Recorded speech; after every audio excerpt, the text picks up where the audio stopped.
Bonjour à toutes, bonjour à tous, soyez les bienvenus dans Rugby Pack. Pendant 1 heure, nous allons faire le tour de la planète ovale avec les images les plus spectaculaires de la semaine. Comme celle-ci, regardez, nous ne sommes pas si loin que ça des championnats d'Europe d'athlétisme. Voici des images de sprint, un vrai sprint, celui de Simi Radradra. Le joueur fidjien des Hills de Parramatta, c'était face à Manly. Une extraordinaire foulée pour un formidable athlète qui signe son 18e essai de la saison. Ce garçon est une bombe de puissance et de vitesse. On reverra tout ça dans cette émission. Pour décoder évidemment ces images, je serai comme chaque semaine en compagnie de nos experts. Rugby à 13, d'abord il nous vient des Asturies où il s'est forgé une puissance incroyable, une longévité à toute épreuve. Louis Bonnery, bonjour Louis. Bonjour Rodolphe. Comment allez-vous? Très bien, merci. Il rentre pour sa part d'une tournée triomphante aux États-Unis. Il n'a pas pu rester à Las Vegas car le contrat qu'on lui propose ici était bien plus avantageux. Oui, Céline Dion n'a qu'à bien se tenir. Éric Bonneval, bonjour Éric. Bonjour. Ça va bien? Très bien, pleine forme. En pleine forme, bien. Vous avez intérêt d'être en forme parce que regardez le sommaire de ce Rugby Pack qui va démarrer dans quelques secondes avec Bertrand Béguet. Au menu de Rugby Pack, nous irons tout de suite en Australie. Avant la 24e journée de NRL, seul Manly était qualifié pour les playoffs. Encore 13 équipes pour cette place qui valent cher. Retour notamment sur le choc au sommet, Rabbitohs Cowboys. Leeds vainqueur de la Cup. Dans le temple de Wembley, les Rhinos ont battu Castleford 23-10. Après 6 échecs, le capitaine Kevin Sinfield peut enfin soulever le trophée centenaire. Pas de Super League ce week-end, mais à 3 journées de la fin, les playoffs sont dans toutes les têtes. Rêve ou réalité pour les Dragons catalans? Pour nous en parler, Thomas Bosc sera notre invité sur le plateau. Bertrand Béguet vous l'a dit, nous avons le plaisir, l'avantage et le privilège même, dirais-je, de recevoir notre invité aujourd'hui, qui est Thomas Bosc, le demi d'ouverture des Dragons catalans. Thomas Bosc, on est ravis de vous avoir. Salut Thomas. Le voici, une entrée. Qu'est-ce qu'on entend, Louis, là? C'est quoi qu'on entend sur ces musiques? L'hymne catalan. El Segadors. Bah oui, Il fallait se lever. oui, on aurait pu se lever, oui, c'est vrai. Bonjour Thomas. Bonjour. On vous a fait entrer avec une sorte de cérémonie, parce que ça, Ouais. c'est la chanson qui est chantée chaque semaine, chaque match à la maison, les Dragons catalans. C'est l'hymne. Avant chaque coup d'envoi, c'est Albert Bueno qui vient chanter cette chanson sur le terrain. Et voilà, c'est l'hymne catalan, le vrai. Alors nous avons choisi bien sûr d'accueillir Thomas en musique avec cet hymne catalan, car Thomas Bosc, c'est évidemment le joueur des Dragons catalans par excellence. Oui, il y en a beaucoup des Dragons qui ont démarré l'aventure de la Super League, mais Thomas, c'est un joueur à part. Je ne me trompe pas, Louis, en disant que c'est certainement le plus fidèle de tous ces garçons qui portait la tunique 5 et or. Mais d'abord, c'est un fidèle au rugby à 13 qui a suivi tous les circuits de formation, qui a débuté dans une école de rugby, comme beaucoup de joueurs, et puis qui a suivi sa progression avec les minimes, les cadets, les juniors et les seniors pour arriver dans le grand circuit professionnel de la Super League. Donc, c'est un exemple pour tous les jeunes qui ont envie un jour de côtoyer le rugby, 13 ou 15. Justement, la bonne nouvelle, c'est que cette longévité, on en reparlera évidemment dans cette émission, vous allez pouvoir, Thomas, pouvoir faire quelque chose qui n'est pas très commun, messieurs. 10 ans au plus haut niveau dans le même club.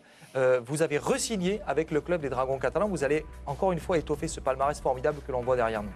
Oui, je vais continuer. Cette semaine, ça a été officialisé. Donc, j'ai encore 1 an, donc je vais arriver à 10 ans. À la base, c'était peut-être pas un objectif que je m'étais fixé, mais au fur et à mesure des saisons, avec l'aventure que l'on a faite, enfin, voilà, maintenant on y est et voilà, je vais faire la 10e année. Ça va être un petit peu une fierté et je pense que ça va être un anniversaire l'année prochaine pour les Dragons et personnellement. Alors longévité bien sûr, mais efficacité également, parce que Thomas Bosc, c'est l'homme au pistolet d'or, si on peut dire, hein, messieurs, the man with a golden gun. Pour les fans de James Bond, parce qu'il a passé la barre des 1000 points. 1000 points en carrière, incroyable. Nous y étions, Louis, d'ailleurs, ce moment particulier. Est-ce que vous vous souvenez, vous, tiens, Thomas, de ce moment-là? Là, vous avez passé la barre des 1000 points. Est-ce que vous le saviez déjà, à ce moment-là du match? C'était face à l'équipe de Saint-Helens. Non, je crois que je ne m'en souvenais plus. je suis content que je marque mes 1000 points avec un essai. D'habitude, j'ai pas trop l'habitude de marquer. Je fais un peu plus marquer. Et voilà, ça fait toujours plaisir, c'est toujours un honneur d'atteindre ces 1000 points en Super League. Voilà, c'est le travail qui paye. Oui, on a vu 31 caps aussi avec le 13 de France. 1000 points en carrière, Eric, c'est énorme. C'est impressionnant. Non, c'est la longévité, ouais, on est admiratif, quoi. Ça donne envie. C'est trop tard pour moi. Alors, pour vous, c'est fini parce que Thomas est l'homme d'un seul club. Alors, justement, on y reviendra tout à l'heure, Thomas, mais la longévité, on verra que dans d'autres clubs anglais, ça existe aussi. On est fidèle au maillot. Vous êtes fidèle à ce club depuis 9 ans. Et il y a quelques mois, justement, vous posez la question, Laurent Bidault, vous avez sollicité à ce sujet. Regardez ces images. Non, je suis bien ici, ouais. Je suis bien ici. Et après, j'ai toujours joué ici et j'aime vivre ici en fait. Et c'est vrai qu'après de partir, c'est pourquoi pas, hein. Pas dire jamais, hein. Mais la chance d'avoir ce club Les Dragons et d'avoir tout connu en plus. Enfin, je suis là depuis le début et je trouve que c'est un honneur et si je peux apporter ça pour les jeunes qui montent et voilà, montrer l'exemple aussi. La longévité, la fidélité, effectivement, messieurs, a montré un exemple. Thomas, qu'est-ce que vous compteriez, au fond, apporter à ceux qui vont vous suivre? Car vous êtes un exemple pour ces jeunes. Qu'est-ce que vous allez transmettre à ceux qui vont vous suivre? Mais tout ce que j'ai appris, voilà, depuis le début, j'en parlais là juste avant, et depuis le début, toute l'évolution des Dragons aussi, moi j'ai tout connu. C'est du début où on s'entraînait à Saint-Estève, on n'avait pas d'infrastructure, et voilà, maintenant le club a bien évolué et on est vraiment dans de très bonnes mains, et voilà, on a tout ce qu'on veut, on l'a. Et je pense que pour les jeunes, c'est une opportunité, et moi je vais essayer d'apporter voilà, mon expérience. Voilà, j'ai fait plus de 150 matchs de Super League, j'ai fait des sélections en équipe de France. Donc voilà, apporter, les aider un maximum, et voilà, beaucoup communiquer avec eux. Et j'espère que ça va le faire pour les futures saisons. Est-ce que vous avez, à un moment donné de votre carrière, on a vu que vous aviez cette fidélité au maillot 5 et or, des sollicitations pour aller jouer ailleurs, dans d'autres clubs de Super League? Non, pas vraiment, non. Pas vraiment, mais après, voilà, moi, je suis content d'être au Dragon. Et ma carrière, voilà, je veux la faire avec les couleurs 5 et or. Il était important de savoir si vous aviez des envies d'ailleurs, mon cher Thomas, car nous allons nous faire un petit voyage, un joli petit voyage, justement, de l'autre côté du monde avec la NRL.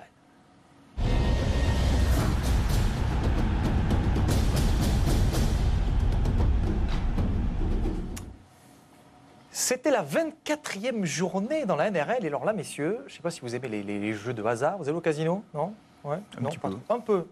Alors vous savez ce qu'on dit? On dit, faites vos jeux, rien ne va plus. Hein, on sait que les Australiens sont friands de jeux de hasard, mais on constate dans la NRL que l'incertitude est encore plus de mise pour ce qui concerne les qualifiés pour les playoffs dans cette extraordinaire compétition de NRL en Australie, Louis, où on vit, vous allez voir sur ces images, sur un grand pied, c'est sûr, parce que énormément de moyens, puisqu'il s'agit d'une tongue géante, je ne sais pas si vous avez vu cette image, on vit sur un grand pied, c'est vrai, avec une sorte de Priscilla folle du désert, hein, qui est sur la... Enfin, ils étaient deux, avec un lifeguard, n'est-ce pas, au cas où quelqu'un se noie, voilà. Ça, c'était juste avant le match des Rabbitohs de South Sydney. Comme quoi, le président Russell Crowe a certainement dû regarder un petit peu ce qui se passe en Europe, dans le top 14. Et Max Guazzini a fait des émules. Hein. Russell Crowe marche sur ses traces. Les Rabbitohs, deuxième, affrontaient les Cowboys du North Queensland, septième, et virtuellement qualifiés hein, à ce moment de la compétition. C'était un déplacement à risque pour les joueurs du North Queensland, parce que les joueurs de Russell Crowe tournent très très fort. On va revenir sur ce match avec Julien Geneste.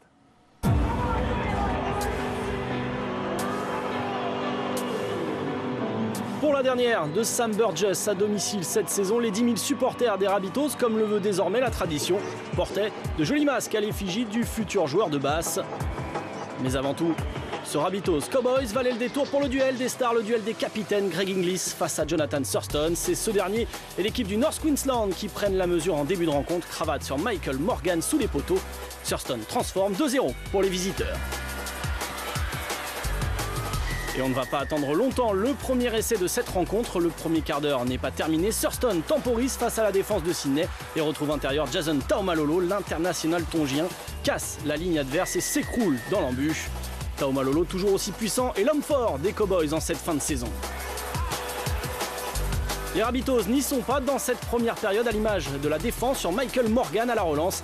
L'arrière Cowboys est repris dans les 30 derniers mètres. Après 3 tenues, Thurston trouve la faille. Louis. La feinte avec Thurston, feinte intérieure, feinte extérieure et l'essai!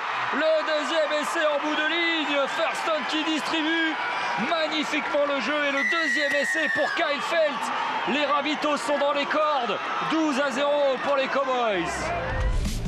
Le président des Rabbitohs, Russell Crowe, dépité, fait la moue. Les joueurs de Sydney, ici à Uva'a, multiplient les fautes de main et surtout, la défense des Cowboys est intraitable. Et avant la pause, un nouveau coup de massue sur la tête des coéquipiers d'Inglis. Tautau Moga joue une magnifique croisée avec Kyle Felt qui s'offre un doublé. À la pause, le score est de 16-0. 8e essai de Felt en 9 matchs de NRL, son 4e cette saison. L'heure de la pause est venue, l'heure des explications également. Michael Maguire remonte son équipe et en seconde période, on cible Thurston, consigne suivie. Mais les Cowboys vont tout de même trouver une nouvelle fois la faille avec un jeu toujours aussi bien léché. Thurston à l'origine, Morgan à la dernière passe et Antonio Winterstein est seul face à l'embut pour le 4e essai des Cowboys, son 14e cette saison. Le trou est fait, 22-0. L'orgueil des Rabbitohs va leur faire réaliser de belles choses en fin de match. Reynolds est sous la chandelle, trouve Luke Burgess. Une passe plus que limite vers l'autre pilier Joey Ticker qui glisse dans l'embut. En avant, pression sur le ballon discutable, mais c'est validé. Ça va mieux pour les locaux. Et dans le duel à la mêlée, Reynolds commence à prendre la mesure sur Thurston, mais il va être coupé dans son élan. Déchirure ou claquage, saison peut-être terminée pour Reynolds alors que les playoffs se profilent. Un dernier essai tout de même en fin de rencontre pour rendre le score moins sévère. En bout de ligne, c'est Alex Johnston qui aplatit. Mais un retour un peu tardif des joueurs de Sydney qui manquent l'occasion de prendre la première place. Les Cowboys, eux, se rapprochent des phases finales.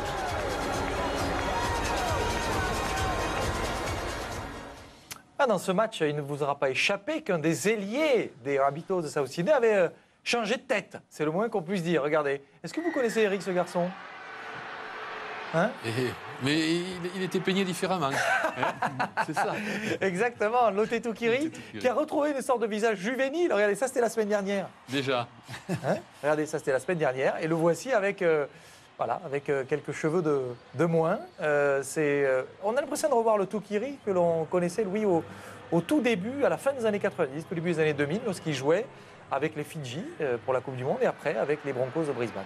Oui, mais les cheveux n'ont rien enlevé à ses qualités. Certains, ça diminue des fois les qualités. Chez lui, ça ne change. C'est pas Samson. Voilà, exactement. Non, c'est tout à fait il est égal à lui-même. L'inverse, parce qu'il a d'ailleurs été plutôt pas mal dans ce match. Il y a un autre garçon qui a été particulièrement bon dans cette partie, c'est Jonathan Thurston. JT a marché sur l'eau en première période, un peu plus en difficulté lors de la deuxième mi-temps, mais regardez, ce garçon, une fois de plus, a été à très très haut niveau. Comme d'habitude, il porte cette équipe, Thomas, à bout de bras, Jonathan Thurston. Oui, sur toutes les occasions, toutes les actions que l'on voit, tout passe par lui.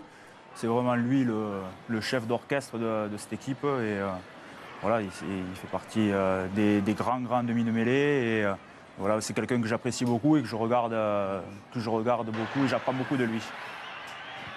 Là, on le voit ici avec son jeu au pied, toujours aussi diabolique, Louis. Regardez ici, paf, le coup de pied, justement, encore une fois, bien dosé. Sauf qu'il a quand même été marqué de très près, on le voit, notamment en deuxième mi-temps, où ici, il est particulièrement soigné par la défense. Oui, il est bien chassé. Voilà. Après, c'est le rôle aussi de la défense, de mettre la pression sur le buteur. Et voilà, les Rabbitohs l'ont plutôt bien fait en seconde mi-temps. Ah, mais je pense que les Rabbitohs ont fait une erreur. C'est d'entrée qu'il fallait qu'ils fassent ça. Parce que Thurston savait qu'il allait être le leur en deuxième mi-temps, mais la victoire était quasiment acquise puisque c'est lui qui a quand même, dans les actions du début du match, les premiers essais, qui a eu le rôle déterminant, les passes décisives sur les deux premiers essais qui ont donné un avantage considérable à son équipe et que les Rabbitohs n'ont jamais pu refaire. Donc lorsqu'on l'a marqué, c'était déjà trop tard. Ouais, et puis c'est un garçon extrêmement sympathique, Jonathan Thurston. Vous avez vu avec les petits enfants qui chaque fois lui demandent son casque à la mi-temps ou à la fin des matchs. Thomas, quel est votre joueur préféré de la NRL? Ça fait partie de mes joueurs préférés. Après, il y en a beaucoup qui ont d'énormes qualités, mais plus particulièrement Thurston, qui, voilà, ça fait peut-être 10 ans qu'il est au haut niveau. Et je ne l'ai jamais connu en baisse ou quoi. Il est tout le temps au top. Et voilà, c'est un exemple pour moi. Et je pense qu'il faut que ce soit un exemple pour plein de joueurs plein de jeunes joueurs qui veulent jouer à la charnière, à demi-mêlée ou demi-ouverture. Qu'est-ce que vous lui trouvez comme qualité? Ben, c'est un super organisateur de jeu. Voilà, comme j'ai dit, tout passe par lui. C'est lui le chef. Tu fais ça, et voilà, tout le monde le respecte. Et après, on connaît ses qualités aussi individuelles, où à tout moment il peut faire la différence. Il arrive à créer le danger à lui tout seul. Et après, super buteur aussi, super jeu au pied. Donc vraiment un joueur plus que parfait. Il crée l'émulation. Est-ce que ça veut dire que vous allez mettre un casque, vous aussi, comme Jonathan Thurston, pour vos dernières saisons? Je mettrai un bandeau. Un bandeau. Oui, c'est vrai que, Louis, vous avez l'habitude de donner votre casque, vous, au match. Les enfants viennent réclamer votre casque quand vous commentez le match. Oui. Vous pouvez pas, malheureusement, le donner à tous nos jeunes fans de rugby à 13 ici en France. Alors, cette 24e journée a démarré avec le leader Manly qui recevait les Hills de Parramatta, toujours dans cette 24e journée. Les Hills poursuivent un objectif très simple, la qualif. Malgré un faux pas la semaine passée, face aux Bulldogs, on y reviendra, il s'est passé quelque chose. Ce fut un très très beau match, là aussi. Les pronostics ont été déjoués, c'est le moins qu'on puisse se dire, Louis, parce que Manly, c'est le leader. Alors on se dit que le leader, a priori, peut gagner. Ben, le leader gagner. Le leader avait tout fait pour gagner, puisqu'il s'était installé très bien dans la première mi-temps. Mais un match, c'est 2 fois 40 minutes. Et en deuxième mi-temps, ils ont déjoué. L'équipe des Hills a repris les choses en main, a repris confiance face à une équipe des Eagles qui s'est demandé à un moment donné ce qui se passait. Parce que là, on voit sur l'essai de Petaikou, le sort du match, en quelque sorte, est scellé, Louis, à ce moment-là de la partie. Oui, sauf que quand on suit quand même régulièrement la NRL, on sait que dire qu'un match n'est pas terminé, enfin qu'un match est terminé avant que l'arbitre ait renvoyé les équipes au vestiaire, c'est un peu prétentieux. Et c'est ce qui s'est passé. Sauf alors là, que c'est le leader qui est en train de tomber. Bon, cet essai évidemment de Radradra est la démonstration de la volonté de cette équipe de Parramatta de ne pas céder dans ce match. Parce que ça intervient après un essai qui a été refusé à cette équipe. Exactement. Et c'est en quelque sorte cet essai refusé qui les a ragaillardis, qui leur a redonné l'envie d'aller chercher le résultat. Ça vous a plu la course de Radradra? C'est pas mal, surtout qu'au départ, il est pratiquement pris, il rafute, il trébuche, il se relève et puis il met les gaz. C'est belle course. Ouais. Belle course et surtout extraordinaire force mentale, Louis, dans cette fin de match, parce qu'il a fallu revenir véritablement sur les traces de ces joueurs de Manly. Avec un essai marqué ici, une fois de plus un Jared Hayne qui a été au top dans l'organisation du jeu, qui est venu toujours se proposer, qui a créé beaucoup d'incertitudes. Et ici, une erreur, celle de Brett Stewart, erreur très inhabituelle de la part de ce garçon. Et pourtant, Thomas, c'est ce qui va précipiter la fin de cette équipe des Seagulls de Manly, avec l'essai qui va être inscrit par ces joueurs des Hills. Ouais, c'est très bien joué. Après, voilà, on sait... Dans ce sport, on sait que toute faute se paye cash. Et voilà, on peut le voir sur ce cas-là. Et après, avec le niveau des joueurs de Parramatta, c'est une superbe action là, sur une sortie de mêlée. L'essai en coin, c'est très très bien joué. C'est un essai à 0 tenue. Hein. On le disait, Louis, pendant le match. Attaque en première main. Attaque en première main, sortie de mêlée, essai au bout, avec essai en coin. Ouais. Travail magnifique. Mais c'est vrai que ce match aura été tout de même marqué par cet essai de Semi Radradra.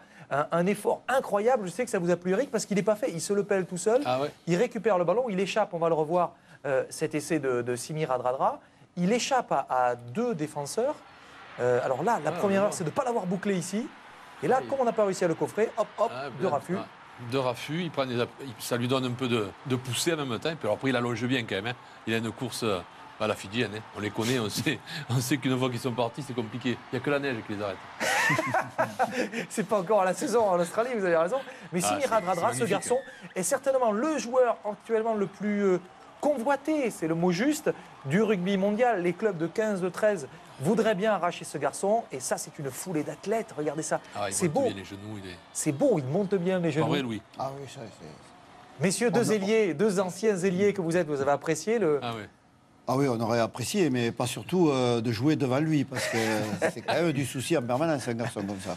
Tout le monde aurait aimé jouer ce match, et Thomas aussi. Mais d'ailleurs, vous ne l'avez pas joué, vous, ce match, Thomas, le Hills Manly, parce que regardez, on a une image, et là, on se posait la question.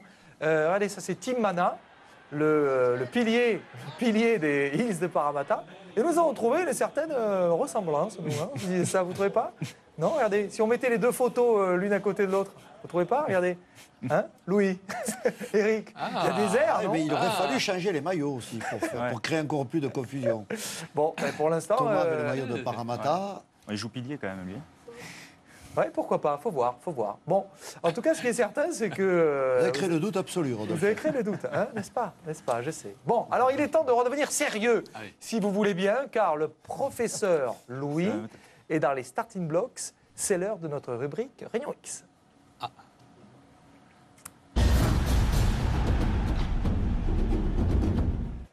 Alors, mon cher Louis, je vais... Mon cher Louis...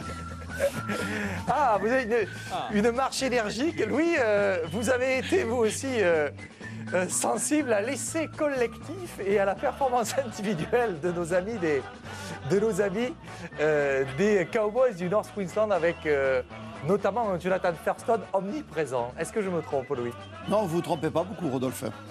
Alors justement, Jonathan Thurston, on le disait avec Thomas, c'est celui qui organise le jeu. Et on va le voir avec vous, Louis. Il se retrouve partout, sur chaque action, ce garçon, sur chaque action menée par les Cowboys du North Queensland. Le problème de Thurston, c'est qu'il joue autant sans ballon qu'avec le ballon.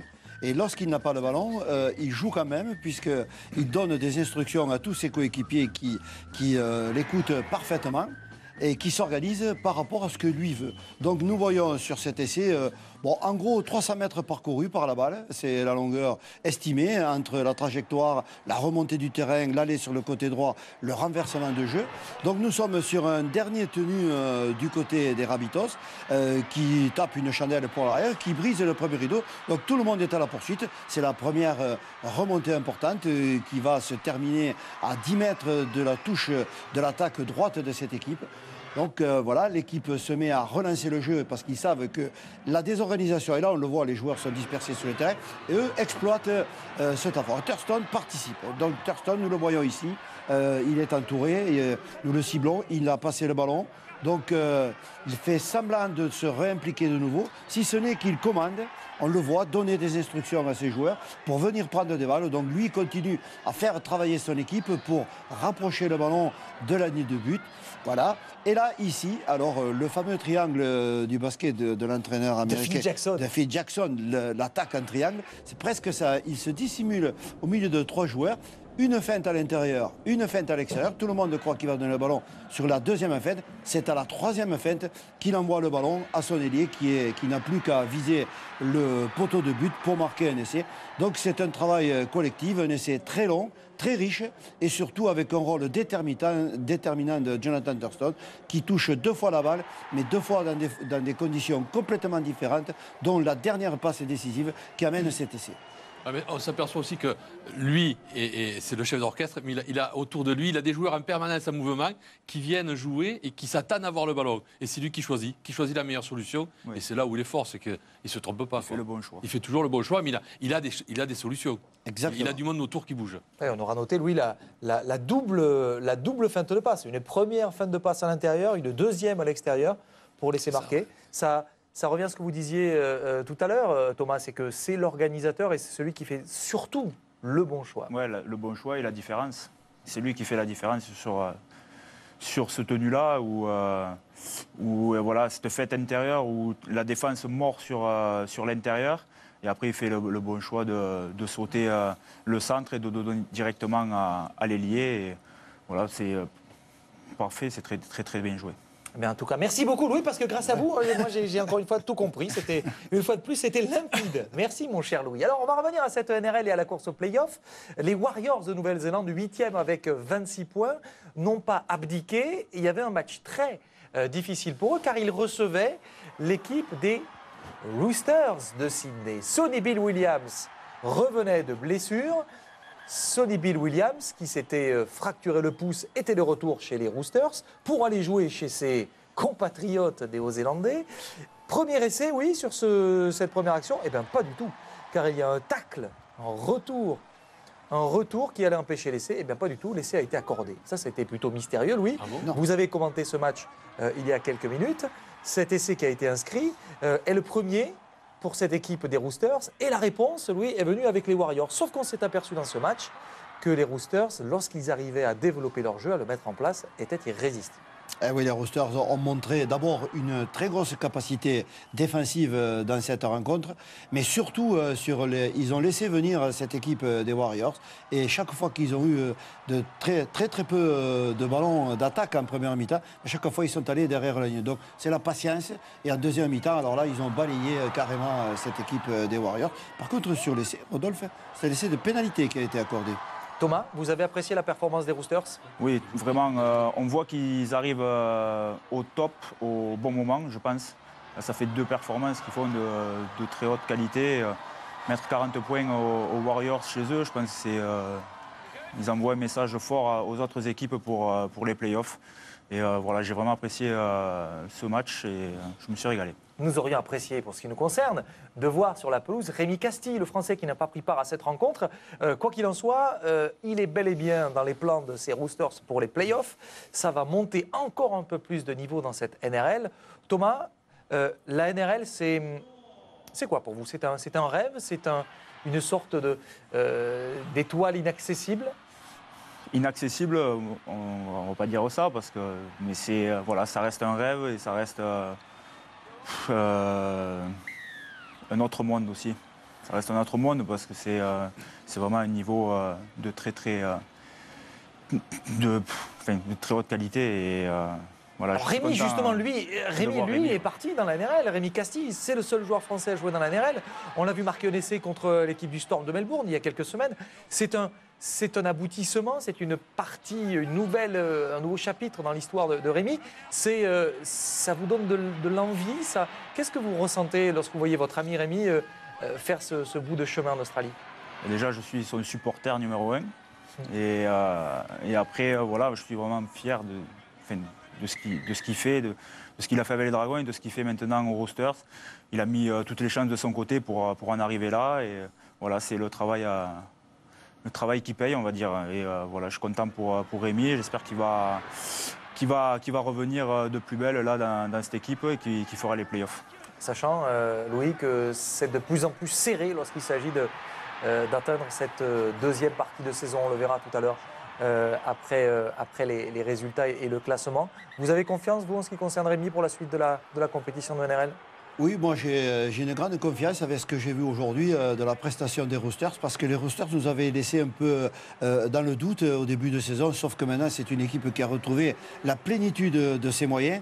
Et je pense que Rémi, là-dedans, n'aura aucun problème pour s'adapter. C'est une équipe qui n'arrête pas d'avancer, et rentrer dans une équipe qui avance et qui est bien, c'est toujours intéressant pour un joueur. Alors, on va récapituler les résultats de cette 24e journée de NRL avec peu de surprises, dirons-nous. Messieurs, la victoire de Canterbury face aux West Tigers, c'était assez prévisible. La victoire des Hills face à Manly l'était peut-être moins. La victoire des Cowboys, évidemment, à Sydney, on l'a vu. La victoire des Broncos face à Newcastle, c'est important là aussi pour les joueurs du Queensland. Cronulla qui s'est incliné de peu face à Canberra. La Gold Coast qui a été écrasée par Saint-Georges. Et puis, ce lundi aura lieu le match qui va opposer le Storm de Melbourne à l'équipe de Penrith. Une fois de plus, comme chaque semaine, nous allons sortir les calculettes. On va faire du calcul mental, on va s'aider aussi de la calculatrice. Regardez le classement de cette NRL. Alors, bon, Louis, corrigez-moi si je dis une bêtise. Manly, toujours premier. South Sydney, du coup, deuxième, malgré la défaite, avec 2 points de retard. Les Roosters, grâce à la victoire, restent troisième. Penrith descend, quatrième. Et les 4 premiers sont d'ores et déjà, mathématiquement, parce que nous avons, avec Bertrand Béguet, nous avons fait les comptes, ils sont qualifiés. Mathématiquement, les 4 premiers sont qualifiés. Mathématiquement, oui, Rodolphe. Sauf ce qu'on ne peut pas dire, c'est à quelle place ils vont être qualifiés.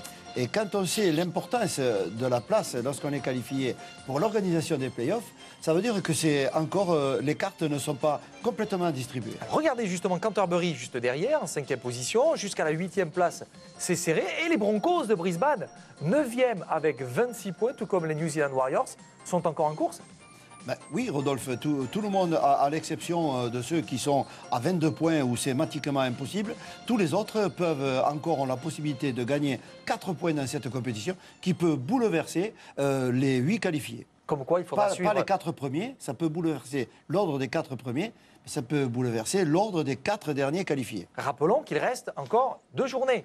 Regardez le programme de cette NRL à venir. 2 journées qui vont être intéressantes parce que les Bulldogs vont recevoir les Rabbitohs. Ça sera évidemment notre match. On ne s'est pas trop trompé là-dessus. Vont recevoir les Rabbitohs. Saint-Georges qui va aller à Brisbane. Là aussi, très important. On va se battre pied à pied pour la dernière place. Et les Roosters, ça sera samedi face au Storm de Melbourne. Nous avons là 3 équipes parmi les qualifiés. Et la journée d'après, c'est-à-dire la dernière, Sydney Roosters contre les Rabbitohs. Brisbane va essayer d'aller chercher son ticket à Melbourne. Ça va être un match là aussi au couteau à huître. Et puis, regardez, Manly qui va aller là aussi peut-être défendre son fauteuil de leader face aux Cowboys. Et les Warriors qui vont aller eux aussi chercher la qualif face à l'équipe de Penrith. C'est fou. Absolument, Rodolphe. Arrêtez parce que vous allez nous donner mal à la tête avec votre calculette. Bon, alors nous allons remettre le monde à l'endroit. Nous allons repasser du côté de l'hémisphère où les gens ne marchent pas la tête en bas. C'est l'Europe. Retour chez nous avec la Super League.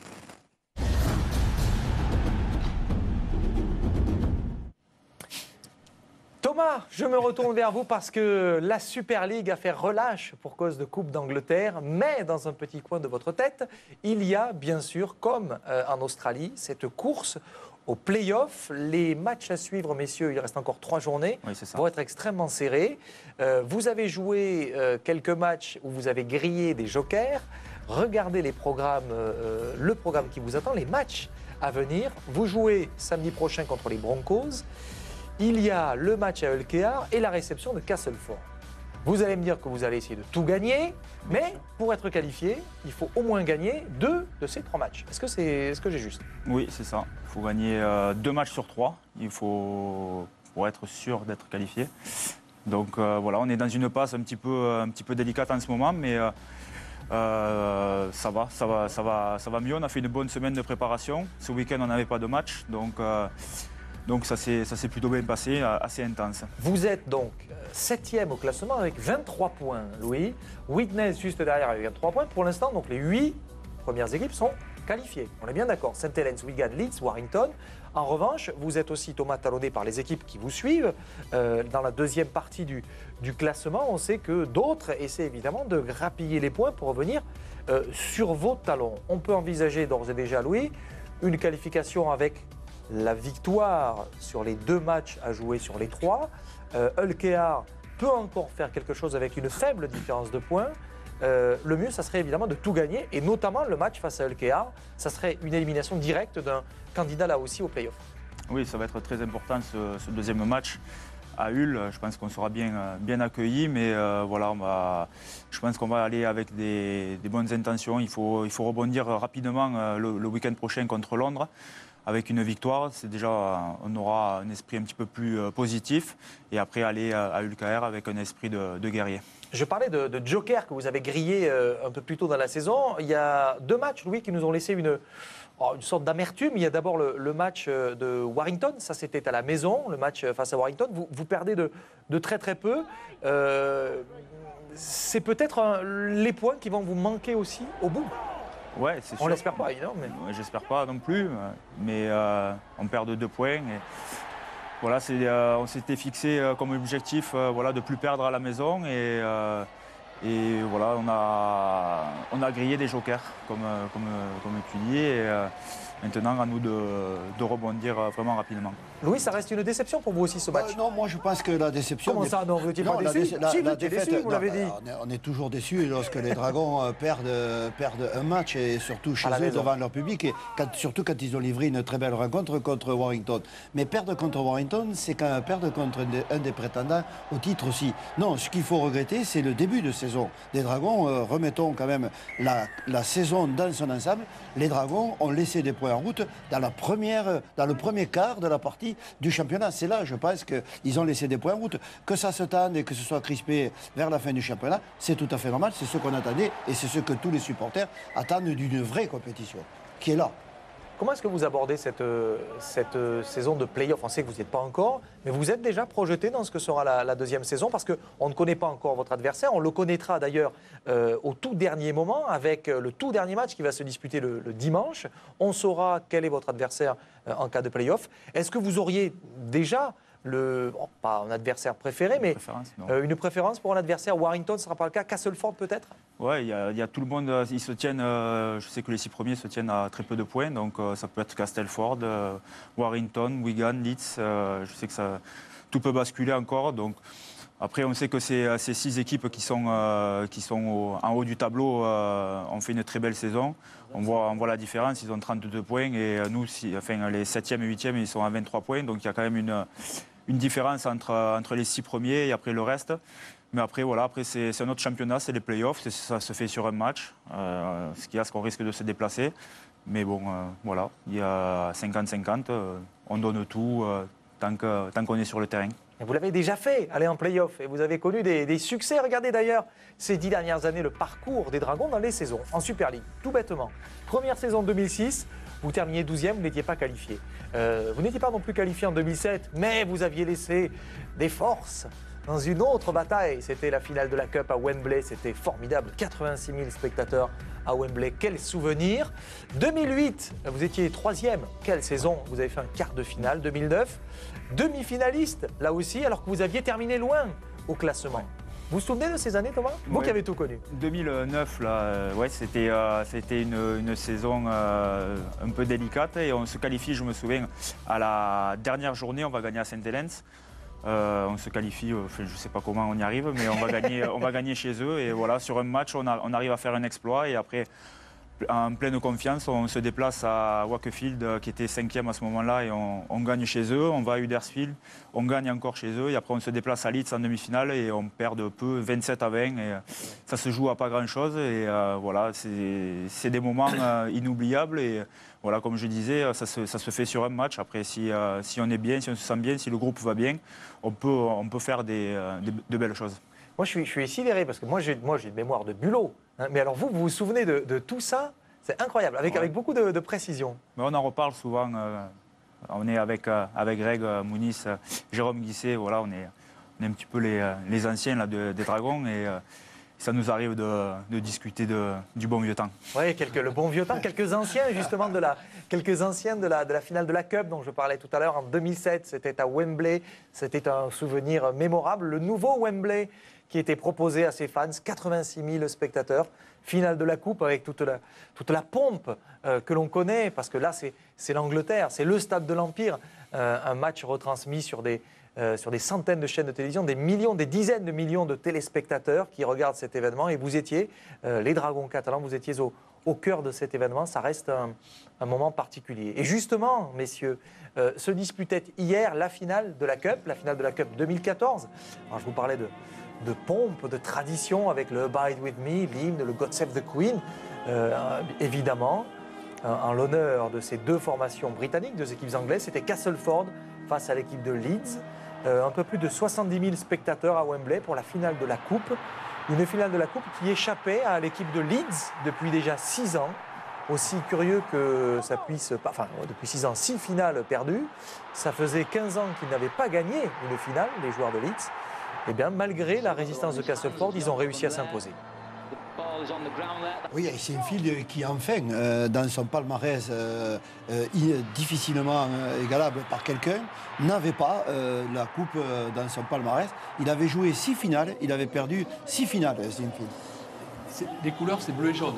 Oui, c'est pour les finales perdues. Oui, je vois ce que vous voulez dire. Oh, vous êtes mauvaise langue, nos amis auvergnats qui nous regardent sauront que c'est une équipe qui gagne aussi.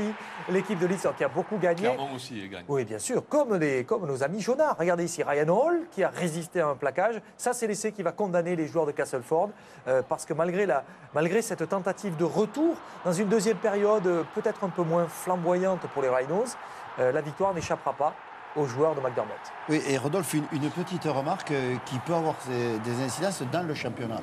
La semaine dernière, ces deux équipes ont fait un peu l'impasse sur la journée de championnat. Les deux ont perdu. Castleford a laissé 2 points précieux qui a fait redescendre cette formation dans la tête du championnat. Donc pour les Dragons, c'est quand même, ils vont venir quelque part dans les journées qui restent, chercher 2 points quelque part. Je pense que dans leur plan, vous y êtes dedans. Et bon, On est prêts. vous êtes prêts, mais il faut quand même le signaler parce que cette compétition est loin d'être finie et tout se recoupe là-dedans. Donc Leeds a remporté son titre, Castleford a perdu 2 points en championnat pour avoir sacrifié un match qui était à sa portée la semaine dernière. Comme quoi, Louis, il n'est jamais battu, vous avez vu hein, jamais perdu, il suit quand même le... Ouais, au-delà de la joie que l'on a vue de cette équipe de Leeds avec la Cup, il pense encore au championnat, il pense à vous, Thomas. Nous allons, messieurs, si vous voulez bien, car nous avons bien travaillé, nous allons parler bientôt au terme de cette partie. Avant de vous donner le programme qui nous attend, je voulais vous présenter un livre. Oui, un livre. Alors, c'est un conseil de lecture. Mieux que ça, c'est une recommandation. Il s'agit de l'ouvrage de Jacqueline Poncinet, qui est sorti aux éditions Edilivre. Il s'agit des carnets de route et des correspondances de son père Édouard Poncinet lors de la tournée de l'équipe de France. On parlait des antipodes de 1951, l'équipe de France de rugby à 13. C'était une aventure exceptionnelle. Louis, vous en avez rédigé la préface et au travers de ces lignes, on revit une des plus grandes épopées du sport français. Oui, effectivement, 126 jours de tournée, ça paraît assez délirant pour notre époque, mais c'est ce qui s'est passé, une équipe de France qui est partie dans l'anonymat et qui est revenue, d'ailleurs, bon, c'est la légende, qui appartient à notre sport et qui a mis en avant ce fameux rugby champagne qui a été le livre qui a été écrit par Henri Garcia pour parler de ses exploits du 13 de France en Australie. Donc la tournée de 51, la première, qui est rentrée dans l'histoire du sport en général et du rugby à 13 en particulier. Alors, dans des conditions assez incroyables, hein, avec un voyage en constellation, au départ de Marseille, avec une étape à Rome, avec une étape, on le voit d'abord à Héliopolis et ensuite après au Caire pour aller voir les pyramides, avec un passage à Karachi, à Calcutta, pour ensuite aller rallier Bali, puis ensuite l'Australie, à partir de Port Darwin, et ensuite Sydney. Un voyage incroyable à une époque, évidemment, où les voyages n'étaient pas aussi confortables qu'aujourd'hui, et avec un retour en bateau. Et un séjour en Nouvelle-Zélande aussi. Et un passage, bien sûr, en Nouvelle-Zélande. Nouvelle-Zélande, ce qui fait que ces garçons sont partis pendant 128 jours précisément, ont révolutionné le jeu australien, ils sont revenus en héros. Vous avez vu les images de la Canebière à Marseille, avec une parade à l'américaine. C'était les plus grands sportifs français de l'époque, et on a peut-être oublié. Effectivement, c'est pour ça que Mme Jacqueline Poncinet a souhaité exhumer tous ces documents pour témoigner pour l'avenir et pour l'histoire.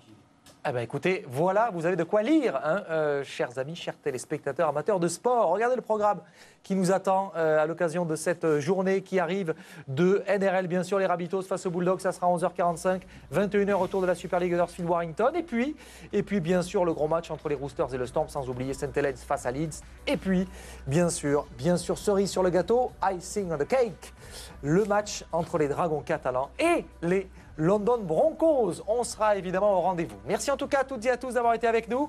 Merci à Bertrand Béguet, Julien Grèce, à Laurent Bidot, à notre réalisateur Michel Hassan, à Bertrand Joncourt, notre assistant réalisateur, notre script et toutes nos équipes techniques qui ont travaillé sur ce Rugby Pack. On se donne rendez-vous la semaine prochaine. Et puis, à très bientôt. Et merci Thomas d'avoir été avec nous. Merci. À samedi, Merci à on vous. retrouvera Gilbert Brutus. Merci. Salut à tous.